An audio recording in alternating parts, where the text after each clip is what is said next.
مکالمہ T V کے ایک نئے پروگرام کے ساتھ آپ کی خدمت میں حاضر ہیں۔ آج جو موضوع ہم نے رکھا ہے وہ بیسیکلی پاکستان اور آئی ایم ایف کے درمیان جو فرسٹ ریویو اور سیکنڈ ٹرانچ کی جو ٹاکس تھی وہ کنکلوڈ ہو گئی، اور خوش قسمتی سے پاکستان جو ہے وہ آئی ایم ایف کے جو یہ سٹاف لیول ایگریمنٹ ہے اس کو کرنے میں کامیاب ہو گیا۔ میرے ساتھ گیلانی صاحب موجود ہیں، وقار گیلانی صاحب۔ اس کے بارے میں ہم ڈسکشن کریں گے۔ ایک چیز اگر مجھے اجازت دیں، میں سب سے پہلے ایک خبر شیئر کر دوں۔ وہ خبر یہ ہے کہ آپ یہ دیکھیں کہ بیسیکلی یہ جو آئی ایم ایف کی سٹیٹمنٹ ہے جو رات کو انہوں نے جاری کر دی، ہم منسٹری آف فائنینس میں اس ٹائم کھڑے تھے، لیکن سٹیٹمنٹ جو ہے وہ آ گئی، خلاف توقع جلدی آ گئی بالکل۔ وہ میں آپ کو کہانی ایک پوری اور اس میں سناؤں گا۔ وہ یہ ہے، سٹیٹمنٹ یہ دکھاتی ہے کہ امریکہ کی اشیر بات کے ساتھ یہ سارا ریویو کمپلیٹ ہوا ہے۔ ایک تو آپ یہ دیکھیں کہ یہ شارٹ ٹرم پروگرام ہے 9 ماہ کے لیے۔ اس میں آئی ایم ایف نے کوشش کی ہے کہ پاکستان کا یہ آنکھیں بند کر کے یہ ریویو کمپلیٹ کروا لیا جائے، چونکہ پولیٹیکل ٹرانزیشن بھی اسی کے نتیجے میں ہونی ہے۔ ایک تو میں یہ بات کرنا چاہتا تھا۔ دوسری ایک اور بڑی امپورٹنٹ بات میں پہلے آپ کے ساتھ شیئر کروں گیلانی صاحب، پھر آپ کو اس میں شریک کروں گا۔ آج فائنانس منسٹر کی اور صحافیوں کے درمیان بڑی شدید قسم کی ایک پھڈا ہوا ہے، پھڈا اس بات پہ ہوا، چپکلش کے رات کو ہم لوگ کھڑے رہے اور منسٹری آف فائنانس کا کوئی بندہ بات چیت کے لیے تیار نہیں تھا۔ کوئی اس میں حرج نہیں ہے، یہ ان کا پروگیٹو ہے، وہ کسی ٹائم بات کریں نہ کریں۔ ڈار صاحب بھی ایسے ہی کرتے تھے۔ ڈار صاحب سیاسی تھے، ان میں اور ان میں ٹیکنوکریٹس میں فرق ہے۔ ہوا یہ کہ آج 3 بجے انہوں نے بلایا ہوا تھا ہمیں، میسج آیا کہ شاید وہ کچھ دیر کے لیے ڈیلے ہو جائے، لیکن ہم لوگ 3 بجے 3:10 پہ جو ہے وہ پہنچ گئے فائنانس منسٹری میں۔ تو جو محترمہ فائنانس منسٹر صاحبہ ہیں وہ کوئی تقریباً 1.5 گھنٹے کے بعد تشریف لے کر آئی، اور انہوں نے کہا، انہوں نے جو بات کی وہ بڑی انٹرسٹنگ تھی۔ انہوں نے کہا جی کہ میں ایس آئی ایف سی کی میٹنگ میں تھی، دوسرا میں نے نماز پڑھنی تھی، اور میں نے تو نہیں بلایا تھا 1.5 گھنٹہ پہلے آپ کو۔ تو ہمارے ڈان کے رپورٹر ہیں خلیق کیانی صاحب، انہوں نے کہا کہ ہم نے رات کو بھی ہمارے ساتھ یہاں پہ اچھا ٹریٹمنٹ نہیں ہوئی، اور آج بھی 1.5 گھنٹہ ہمیں انتظار کرنا پڑا ہے۔ تو میڈم نے جو آگے سے جواب دیا وہ بڑا انٹرسٹنگ تھا۔ انہوں نے کہا کہ میں نے کب کہا ہے کہ آپ میرا انتظار کرتے، آپ چلے جاتے۔ اس بات پہ سارے جرنلسٹ اٹھے اور انہوں نے اس کا بائیکاٹ کر دیا، ان کی پریس کانفرنس کا۔ الٹیمیٹلی میڈم خود چل کر، جب ہم سارے وہاں سے 4th فلور سے نکلے تو 4th فلور پہ جب ہم نے اس کے قریب پہنچے لفٹ کے، فائنانس منسٹری کے، تو اس پہ وہ آ گئیں اور انہوں نے کہا جی میں اپالوجی کرتی ہوں۔ شکر ہے لفٹ میں ہاتھ نہیں دے دیا۔ انہوں نے اپالوجی کی، اور اس کے بعد جتنے جرنلسٹ تھے وہ واپس آئے۔ لیکن میں یہ کہنا چاہتا ہوں، اور یہ بات ریکارڈ پہ بھی لانا چاہتا ہوں، حالانکہ انہوں نے اپالوجی کی، لیکن یہ جو ٹیکنوکریٹس کا رویہ ہے یہ پولیٹیشینز سے زیادہ برا ہے۔ یہ لوگ یہ سمجھ رہے ہیں، یہ لوگ یہ سمجھتے ہیں کہ یہ اس ملک میں آ کے اس ملک کے اوپر کوئی احسان کر رہے ہیں۔ اس ملک کے اوپر کوئی احسان نہیں کر رہے ہیں۔ ویسے یہ بھی ناظرین یہ ہوتا ہے کہ ایک تو آپ الیکٹڈ نہیں ہیں، دوسرا آپ سمجھتے ہیں کہ ہمیں آشیرواد ہے۔ جو بھی ان کو لانے والے ہوتے ہیں، جو کیبنٹ کو چوز کرتے ہیں، ان لوگوں کی وہ سمجھتے ہیں کہ ہمیں کوئی پوچھنے والا نہیں، ہم کسی کو جواب دہ نہیں ہیں۔ تو اسی لیے کل، اس کا مطلب ہے کل تو آپ کے ساتھ ہاتھ ہوا اور آج ہاتھا پائی ہوتے ہوتے رہ گئی۔ ویسے بھی خاتون منسٹر ہیں، ہاتھا پائی اچھی نہیں لگتی۔ نہیں، ہم اللہ معاف کرے، ہمارے لیے بڑی محترم ہیں۔ اور میں آپ کو بتاؤں ایک بات، اس سے پہلے بھی ایک پریس کانفرنس جب پچھلی انہوں نے کی تو اس میں انہوں نے کہتی ہیں جی آپ اپنے پروفیشنلز کی عزت نہیں کرتے۔ مجھے یہ محسوس ہوا کہ شاید ہم تو اپنے پروفیشنلز کی عزت کرتے ہیں، یہ ٹیکنوکریٹس جو اس ملک کے اندر ہیں یا باہر سے لائے جاتے ہیں، یہ اپنے صحافیوں کی عزت نہیں کرتے۔ لیکن میرے صحافیوں کو بھی بہت زیادہ غصہ نہیں کرنا چاہیے۔ نہیں، غصہ نہیں، دیکھیں عزت احترام رکھنی چاہیے۔ ڈاکٹر صاحب پی ایچ ڈی خاتون ہیں، میں آپ کو بتاؤں، آپ یقین کریں ہم کچھ نہیں چاہتے، میوچل رسپیکٹ چاہتے ہیں. بالکل وہ ہونی چاہیے. وہ میرے خیال میں سب کا حق ہے, بنیادی حق ہے. ٹیکن فار گرانٹیڈ نہیں ناظرین, میرا خیال ہے کہ میڈیا کو لینا چاہیے. لیکن اب آتے ہیں اصل بات کی طرف. یہ جو کل آپ نے فرمایا تھا مہتاب صاحب کہ 3 باتیں آپ نے بتائیں, الیکٹریسٹی اور گیس پرائسز کی بتائی تھیں آئی ایم ایف کے ایگریمنٹ کی کنڈیشنلٹیز میں.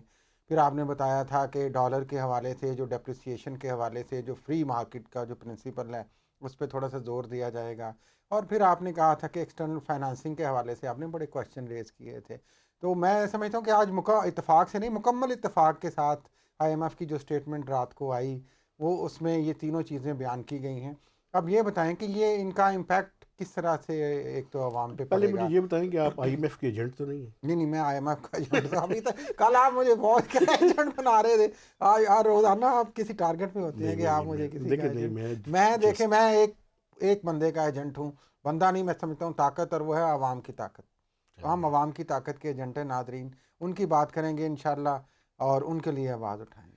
دیکھیں, بنیادی طور پہ یہ جو الیکٹریسٹی کا ٹیرف اور گیس کا ٹیرف ہے, اس کی بنیادی وجہ یہی ہے کہ آئی ایم ایف کی جو پریس ریلیز ہے اس میں بالکل کلیئر لکھا ہوا ہے کہ جو سرکولر ڈیٹ ہے ان دونوں سیکٹرز کا وہ 4% آف جی ڈی پی ہے. اس کا مطلب کیا ہے 4% آف جی ڈی پی سے زیادہ؟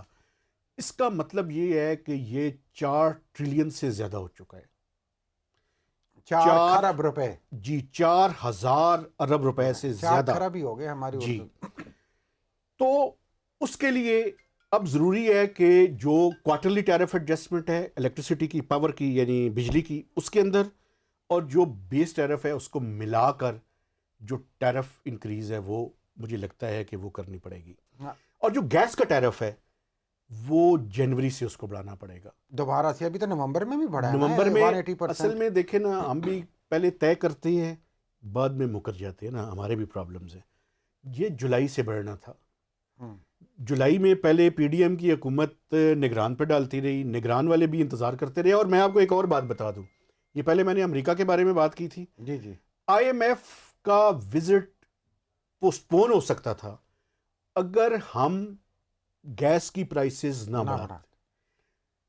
تو اس ٹائم انہوں نے کنفرم کیا 2 کی تاریخ کو, جب ہم نے گیس ٹیرف کے اندر اسی سی میں اپروول دے دی. یہ تو وہی کیرٹ اینڈ سٹک والی پالیسی ہے نا. دیکھیں کہ آپ آنکھ بند کر کے آپ نے جس طرح فرمایا کہ امریکہ بہادر نے کہا کہ جناب ٹھیک ہے آپ یہ کروا لیں, اور شاید ان کی یہ بھی ایک مطمع نظر ہو کہ جمہوریت کے حوالے سے الیکشن بھی شاید ہو جائیں, لیکن ساتھ ساتھ سٹک بھی ہے کہ یہ کریں سارا اور عوام پہ ہی آپ بوجھ ڈالیں سارے. ایک بات میں آپ کو اور بتا دوں, جو آج فائنانس منسٹر نے بھی کی ہے اور بڑی امپورٹنٹ ہے, وہ بات یہ ہے کہ ان کیئر ٹیکرز کا مینڈیٹ الیکشن کروانا ہے جی. لیکن آج انہوں نے بالکل کرسٹل کلیئر کہا ہے کہ پاکستان کو آئی ایم ایف کے ایک نئے پروگرام میں جانا پڑے گا. لیکن یہ تو پہلے بھی کہا جا رہا تھا نا. لیکن فائنانس منسٹر کا کہنا اور میرا کہنا, میں آپ کو یاد ہو اسحاق ڈار صاحب نے بھی یہ بات ایک دفعہ کی تھی. دیکھیں, کسی کیئر ٹیکر فائنانس منسٹر کا یہ کہنا بڑا سگنیفیکنٹ ہے. یہ ایک میرا خیال ہے, اور پتہ ہے وہ کتنے عرصے کا پروگرام ہوگا, یہ آپ کو میں بتانا چاہتا ہوں. وہ پروگرام ہوگا کم از کم 3 سال کا, 3 سے 5 سال کا بھی ہو سکتا ہے. ایکسٹینڈڈ فنڈ فیسلٹی کی جو پروگرام کے کنٹورز ہیں ان کے اندر یہ 36 to 40 months کا پروگرام ہو سکتا ہے. اس کے ابھی ایکسٹینڈڈ فنڈ فیسلٹی پہ پروبیبلی ہم جائیں گے, اور وہ ڈیپینڈ کرے گا پاکستان کا کوٹا کتنا ہے اور پھر اس کی کنڈیشنلٹی پرفارمنس کیا ہے. پہلے یہ پروگرام جو ہے نا موجودہ, اس کی مارچ کی ڈیٹ ہے, لیکن ایکچوئل اس پروگرام نے 14 اپریل کو ختم ہونا ہے. ٹھیک ہے. تو 14 اپریل کے بعد جو نیا بجٹ ہوگا وہ جو بھی حکومت ہوگی اسے آئی ایم ایف کی مرضی کے مطابق بنانا پڑے گا. یہ بیسکلی تو ناظرین یہ خبر بھی سمجھیں کہ پہلے تو ایک شکوک و شبہات تھے, امکانات تھے کہ پاکستان کو ایک پروگرام, لیکن آج تو کیئر ٹیکر منسٹر نے بھی انڈیکیشن دے دی ہے, اور اگر خدا نخواستہ الیکشن نہیں ہوتے تو ظاہر ہے یہی لوگ کیئر ٹیکر ہوں گے, یہی لوگ کچھ کریں گے آگے جا کے. لیکن یہ کبھی امکان ہے کہ پاکستان کو ایک اور بڑے آئی ایم ایف کے پروگرام میں جانا پڑے گا, اور اس پروگرام میں ہوگا کیا, یہ بڑا امپورٹنٹ سوال ہوگا کیا عوام کے لیے. تو دیکھیں موت ہی موت ہے نا, خدا نخواستہ یہ الفاظ نہیں استعمال کرنے چاہیے, لیکن مسلسل یہ جتنے بھی سرکولر ڈیٹ کی بات کر رہے ہیں مہتاب صاحب, یہ سرکولر ڈیٹ کیوں ہے, یہ دوسری باتیں جو ہیں, جو اداروں کی نیگلیجنس ہے اس کا بوجھ بھی عوام پہ ہے. جو ڈیفالٹ ہیں ادارے, ان کا بوجھ بھی عوام پہ. سرکاری ادارے اربوں روپے کے ڈیفالٹ ہیں ایک دوسرے کے, اور ان ساروں کی کثر جو ہے وہ عوام بجلی کے مہنگے بل دے کے نکالے گی. آپ ٹھیک کہہ رہے ہیں, لیکن دوسری طرف آپ یہ بھی دیکھیں نا کہ آپ نے سیاسی طور پہ بھرتیاں کی, آپ نے نااہل لوگوں کو بھرتی کیا مختلف سرکاری محکموں کے اندر, آپ اس کو کیسے جسٹیفائی کر سکتے ہیں؟ لیکن اس کا اس چیز سے دیکھیں لنک نہیں بنتا نا, دیکھ جسٹیفائی بنتا ہے کرنا. نا بھائی, جب آپ کے ادارے چلنے کے قابل, دیکھیں ایک بات آپ ذہن میں رکھیں, جو ادارہ پروفیشنلی چلنے کے قابل نہیں ہے اس کو نہیں چلایا جا سکتا. وہ دیکھیں وہ بھی ابھی پی آئی اے کی بات ہو رہی تھی, جس طرح ابھی انہوں نے 10 اداروں کے مرحلے آئیڈینٹیفائی کیا تھا ایک پچھلی پریس کانفرنس تھی ڈاکٹر شمشاد اختر صاحبہ کی, تو ابھی تک ان پہ بھی کوئی خاص دیکھیں خاطر خواہ نہیں ہو رہا. ابھی اسٹیل مل کو پھر کیپچر کرنے کی بات ہو رہی ہے, مختلف طریقے سے باتیں ہو رہی ایک ہیں. بات ذہن میں رکھیں آپ ہمیشہ, پرائیویٹائزیشن کچھ اداروں کی تو آپ کو کرنی پڑے گی, مثلا پی آئی اے یہ طے ہے. اب دیکھیں آپ ماضی میں اگر رہنا چاہتے ہیں, لوگوں سے بات کریں تو 60s 70s اور 80s کی باتیں کرنی شروع کر دیتے ہیں. بھائی آپ نہیں چلا سکتے, آپ نہیں چلا سکتے, لوگ آگے نکل گئے ہیں. یا تو آپ نقصان, سبسڈی آپ کے پاس پیسے ہو تو دیتے رہیں, یہ ادارے چلانا حکومتوں کا کام نہیں ہے.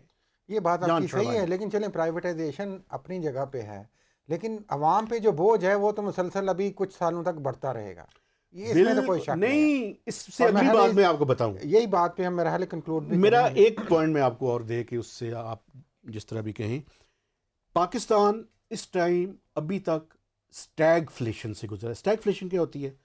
لو گروتھ ہائر انفلیشن, اور یہ کمبینیشن ہوتا ہے, اس کے دو ریزلٹ ہوتے ہیں, ایک غربت میں اضافہ ہوتا ہے, ایک بے روزگاری میں اضافہ ہوتا ہے. لیکن اس ٹائم آئی ایم ایف کے پروگرام کے علاوہ شاید کوئی آپشن ہمارے پاس اور موجود نہیں ہے. اسٹیک فلیگیشن میرے خیال ہے اگر فلیشن انفلیشن سے میرے خیال ہے جڑا ہوا ہے کہ آسان زبان میں اگر ناظرین کو بتائیں, ایک طرف اکانومی اور گروتھ رکی ہوئی ہے اور دوسری طرف مہنگائی اور انفلیشن بڑھ رہی ہے. جی بالکل, تو لوگوں کی انکم بھی نہیں بڑھ رہی اور گزر بسر ہونا مشکل ہے, اور مہنگائی میں تیزی سے اضافہ ہو اوپر رہا سے ہے. اخراجات اور ساری چیزوں میں اضافہ ہو رہا ہے. اچھا, ایک ایس آئی ایف سی پہ آپ کوئی بات کرنا چاہ رہے تھے, وہ کر لیں تو اجازت میرا مانگیں. خیال ہے ایس آئی ایف سی کی ابھی تک تو بہت ساری باتیں ہو رہی تھیں ایکسٹرنل فائنانسنگ کے حوالے سے, انویسٹمنٹ کے حوالے سے. ابھی تک آج بھی ایک میٹنگ ہوئی ہے, لیکن ہمیں کوئی سالڈ پیش رفت ابھی تک کوئی نظر نہیں آ رہی ہے. ایک چیز میں آپ کے ساتھ اس پہ شیئر کر سکتا ہوں کہ ٹوٹل جو وش لسٹ ہے, وش لسٹ تو $70 بلین کی ہے.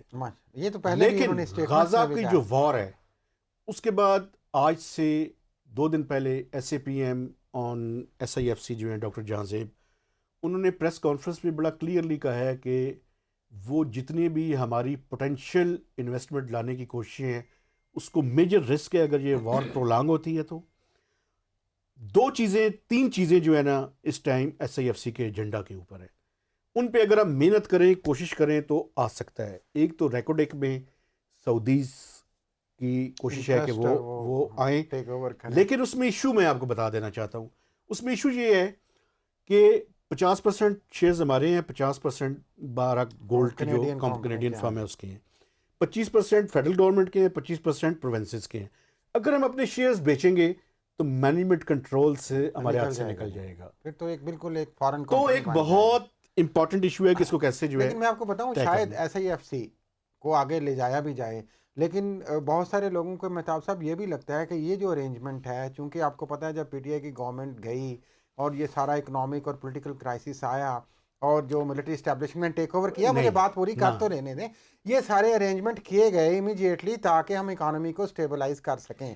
اب اگر الیکٹڈ گورنمنٹ آ جائے گی تو ہو سکتا ہے کہ فوج کا اس طرح سے انٹرسٹ نہ بھی رہے. آپ کی غلط جو بات ہے وہ یہ ہے کہ ان کے جانے کے بعد یہ سارا کرائسس نہیں آیا, وہ تو پہلے سے چل رہا تھا. 36 ماہ میں جو سلیکٹڈ نے کیا وہ ایسا تھا کہ پاکستان کی کسی ہسٹری میں ایسا نہیں ہوا. کہ وہ ایگریویٹ ہو گیا. اس پہ میں آپ کے ساتھ کسی ٹائم ڈیبیٹ کر سکتا ہوں, جب آپ کہیں یا کسی اور کو کہیں تو میں اس کے ساتھ بھی بات کرنے کے لیے تیار ہوں. ایس آئی ایف سی پہ 2 چیزیں اور تھیں, ایک تو سولر کا ایک پروجیکٹ ہے, اس پہ بھی کچھ فورن انویسٹمنٹ جو ہے وہ آ سکتی ہے, اور تیسرا جو سب سے امپورٹنٹ ہے کہ سعودی عرب ایک ریفائنری لگانا چاہتا ہے. یہ بڑی پرانی بات چل رہی ہے ویسے تو, چل رہی ہے ابھی تک, عمران خان کے زمانے سے شروع ہوئی, ابھی تک میٹیریلائز نہیں ہوئی. لیکن اگر یہ جو کرائسس ہے غازہ کا یہ ختم ہو جاتا ہے اور ہم کنسسٹنسی آف پالیسیز پہ جاتے ہیں تو یہ انویسٹمنٹ آ سکتی ہے. یہ تو انشاءاللہ آنے والا وقت بتائے گا. تو اس وقت تک میرا ناظرین سے آج کے لیے اجازت لیں. تو اجازت دیں جی، آپ سے گزارش ہے کہ اپنے کمنٹس سے ضرور ہمیں آگاہ کریں فیڈ بیک اور فیڈ بیک بلنٹلی دیں. ہم آپ کی چیزوں کو پڑھتے بھی ہیں، ان پہ غور و فکر بھی کرتے ہیں، اور آپ سے گزارش کرتے ہیں کہ آپ میکسیمم لوگوں کے ساتھ اس کو شیئر بھی کیجیے. تاکہ ہم اس مکالمے کو بہتر بنا سکیں. خدا حافظ.